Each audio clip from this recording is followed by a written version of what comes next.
A casa é confortável, as refeições chegam quentes e no horário, há um mundo de informações na palma da mão, e a liberdade de ir e vir parece uma dádiva inquestionável. Para a mente moderna, os dias fluem em uma rotina que muitos considerariam invejável. Há acesso a tudo: lazer, conhecimento, conexões sociais digitais. A tecnologia preenche cada lacuna, prometendo otimização, entretenimento e uma constante sensação de estar conectado. No entanto, por trás dessa fachada de plenitude, reside uma inquietação sutil, um peso invisível que se manifesta em ansiedades difusas, na busca incessante por algo que nunca se materializa, ou na sensação persistente de que, apesar de tudo, algo fundamental ainda está faltando. Um paradoxo cruel. Tanta abundância externa, mas uma sensação de vazio interno que insiste em ecoar. É nesse cenário de conforto que se ergue a figura imponente de Epicteto, um nome que, para a mente moderna, soa distante, quase mítico. Enquanto se desfruta de uma vida onde as escolhas parecem infinitas, desde o sabor do café da manhã até o próximo destino de férias, Epicteto existiu em um mundo de privação total, nascido sob o jugo da escravidão. Fisicamente, a mente moderna possui uma liberdade inegável para moldar seu destino, para perseguir seus sonhos. Contudo, essa mesma mente moderna, com todo o seu privilégio, muitas vezes se sente aprisionada. Não por correntes de ferro, mas por grilhões invisíveis. A opinião alheia, o medo da falha, a busca incessante por validação externa e a tirania da comparação social que as redes digitais exacerbam. Essa busca desenfreada por conforto, por aprovação, por uma felicidade que sempre parece estar no próximo consumo ou na próxima conquista, transforma-se, insidiosamente, em uma corrente. Cada novo desejo materializado, cada curtida em uma postagem, cada elogio recebido oferece um alívio momentâneo, mas também aprofunda a dependência do externo para a própria sensação de bem-estar. A mente moderna se encontra em um ciclo vicioso, onde a felicidade é um prêmio condicionado, sempre atrelado a algo que está fora de seu controle. A verdadeira liberdade, aquela que reside na autonomia do espírito, é sacrificada no altar da conformidade e da gratificação instantânea. A mente moderna, iludida pela vasta gama de opções, acredita-se livre. A liberdade de escolha, porém, muitas vezes se converte em paralisia. O medo de fazer a escolha errada, de perder o que já se tem, seja um status, um bem material ou mesmo uma imagem idealizada, impede o avanço, a ousadia, a verdadeira transformação. A mente moderna hesita em arriscar, em se expor, em abraçar o desconhecido, pois o conforto e a segurança do familiar, mesmo que insatisfatórios, parecem uma aposta mais segura. É uma falsa liberdade, um labirinto de portas abertas que, paradoxalmente, levam sempre de volta ao mesmo centro de inação e apreensão. O que se tem se torna um fardo, um grilhão dourado. E aqui reside a primeira e mais perturbadora revelação. A liberdade não está nas circunstâncias externas, na quantidade de bens ou na ausência de restrições físicas. Ela reside fundamentalmente na mente. Epicteto, um escravo de corpo, ofereceu um testemunho vivo dessa verdade. Ele era a prova de que a verdadeira escravidão não é aquela imposta por outros, mas aquela que se permite instalar no próprio pensamento. A semente da dúvida é plantada. Se o conforto nos aprisiona e a liberdade é uma condição interna, então a mente moderna, com todo o seu privilégio, pode ser mais escrava do que o próprio Epicteto. Antes de continuarmos, inscreva-se no canal e diga-nos nos comentários de onde você está assistindo. Epicteto, contudo, não vivia em um mundo de escolhas infinitas ou de confortos modernos. Seu cenário era o da mais brutal privação. Nasceu em escravidão, na Frígia, por volta do ano 55 IC. Sua vida era definida pela ausência de direitos, pela incerteza de cada novo dia, pela total submissão à vontade de um mestre. Não havia perspectivas de futuro além do serviço, da dor, da humilhação. Ele não possuía seu corpo. Sua mente era a única fortaleza que lhe restava. A sociedade romana não lhe concedia dignidade. Apenas o via como uma ferramenta, uma propriedade a ser usada e descartada. A crueldade de seu mundo não se manifestava apenas na falta de liberdade legal, mas em atos de barbárie física. Conta-se que seu próprio mestre, Epafrodito, um liberto de Nero, em um acesso de raiva ou para demonstrar poder, torceu e quebrou a perna de Epicteto. Em vez de gritar ou implorar, a lenda narra que Epicteto, com uma calma assustadora, apenas advertiu: "Você a quebrará." E quando a perna de fato cedeu, ele simplesmente acrescentou: "Eu lhe disse que você a quebraria." Essa dor física, essa mutilação permanente, tornou-se a metáfora mais pungente para a subjugação de sua existência, para a completa ausência de controle sobre seu próprio corpo e destino exterior. Mas foi justamente nesse abismo de desumanidade que o despertar interior de Epicteto começou. Em meio à escuridão da escravidão e da dor física, ele encontrou uma luz, uma liberdade que ninguém, nem mesmo seu tirânico mestre, poderia tirar. Ele percebeu que, embora não pudesse controlar os eventos externos, seu nascimento, sua condição de escravo, a violência sofrida, ele tinha controle absoluto sobre sua reação a esses eventos, sobre seus próprios pensamentos e julgamentos. Essa foi a sua epifania, a fundação de sua inabalável fortaleza interna. Ele compreendeu que a mente era o último refúgio, o santuário inviolável onde a verdadeira liberdade residia.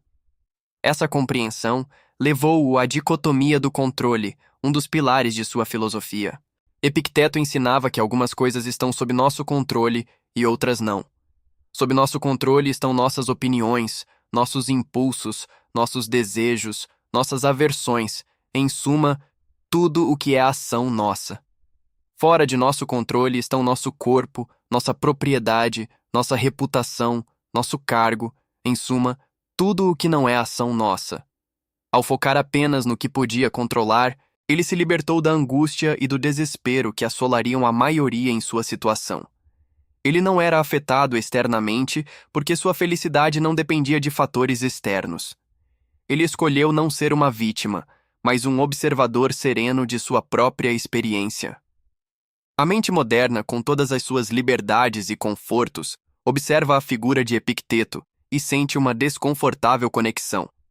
Apesar de não ter as correntes visíveis de Epicteto, a mente moderna muitas vezes se sente escrava de opiniões alheias, de medos infundados, de desejos incessantes por mais e da constante necessidade de validação.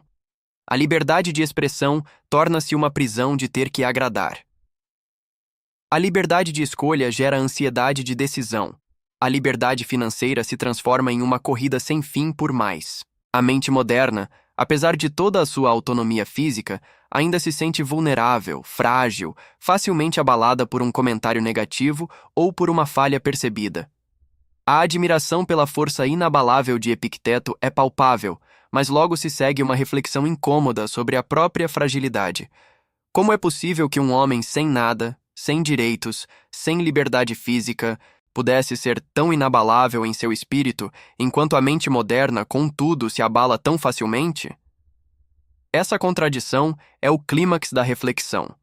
A vida de Epicteto, um escravo físico que se tornou o paradigma da liberdade mental, é uma provocação direta à nossa percepção de liberdade. Ele viveu uma vida que desafiava todas as noções convencionais de aprisionamento, demonstrando que a verdadeira escravidão é a da mente, não a do corpo. Se Epicteto, despojado de tudo, conseguiu alcançar tal estado de liberdade interior, o que a sociedade moderna, com sua superabundância de bens e informações, nos roubou? Estará a mente moderna, com todas as suas conveniências e tecnologias, mais aprisionada do que o escravo estoico? A dúvida paira no ar, pesada e inevitável. A filosofia estoica, então, emerge como um farol, uma forma de fortalecer o que Epicteto chamava de hegemonikon, o centro de comando da nossa mente. Não se trata de uma indiferença apática, mas de uma compreensão profunda de onde reside o verdadeiro poder. É a capacidade de discernir o que está sob nosso controle do que não está, e de focar nossa energia e nossa vontade apenas no primeiro. Epicteto não pregava a ausência de emoções, mas o controle sobre elas. a recusa em ser arrastado pelas marés inconstantes das circunstâncias externas. Ele ensinou que a felicidade não pode ser encontrada em posses, em status ou na aprovação alheia, porque tudo isso é efêmero e está sujeito à mudança. A única fonte inabalável de contentamento reside na virtude, na razão e na integridade de caráter, qualidades que a mente moderna muitas vezes negligencia em sua busca incessante por gratificação imediata.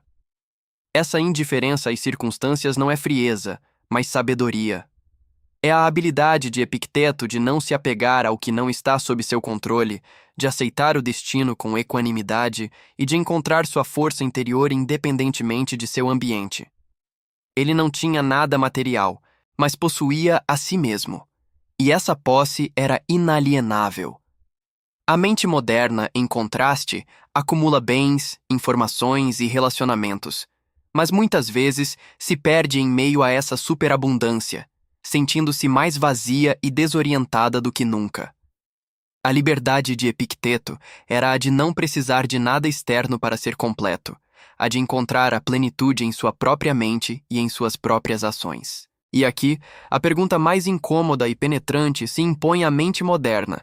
Você tem tudo: conforto, tecnologia, liberdade de movimento, escolhas ilimitadas, mas se sente realmente livre? Ou está paradoxalmente acorrentado por um conforto que Epicteto nunca conheceu, mas que ele, em sua escravidão física, superou mentalmente com uma maestria que desafia a compreensão? A mente moderna, com suas preocupações com o futuro, seus arrependimentos pelo passado, sua busca incessante por validação em redes sociais e sua dependência de bens materiais para definir sua identidade, parece mais uma escrava do que um ser livre. Ela se curva às expectativas sociais, teme o julgamento alheio e se define pelo que possui, não pelo que é. A resolução satisfatória e, ao mesmo tempo, profundamente desafiadora é clara. A liberdade não é um presente, não é uma bênção concedida pelas circunstâncias ou pela sorte. A liberdade é uma conquista interna, um trabalho árduo de autoconhecimento e autodisciplina. Não se trata do que você tem, mas do que você permite que te controle. Se você permite que o medo da perda, a busca por aprovação, o desejo insaciável por mais, ou a ansiedade pelo futuro dominem sua mente, então você é um escravo. Não importa quão douradas sejam suas correntes. Epicteto, o escravo físico, era livre porque ele compreendeu que a verdadeira prisão é mental e que a verdadeira liberdade é a capacidade de governar a si mesmo, de ser o mestre de seus próprios pensamentos e reações. A motivação silenciosa, que agora ecoa na mente da mente moderna, é um convite à introspecção. É um chamado para questionar as próprias correntes invisíveis, para examinar os grilhões que, embora não feitos de ferro, são igualmente fortes e aprisionadores. É uma instigação a buscar a única liberdade real, aquela que não pode ser tomada, roubada ou concedida, mas que deve ser cultivada e protegida dentro de si. A verdadeira liberdade não está na ausência de problemas, mas na capacidade de enfrentá-los com serenidade e razão. A conclusão, então, permanece aberta, como uma porta para um caminho ainda não trilhado. A história de Epicteto não oferece respostas fáceis, mas lança uma pergunta final que ressoa com uma potência avassaladora. Se um escravo pôde ser mais livre do que muitos de nós hoje, o que você está esperando para se libertar das suas próprias prisões autoimpostas? O desafio é seu. A escolha é sua. A liberdade, afinal, sempre foi.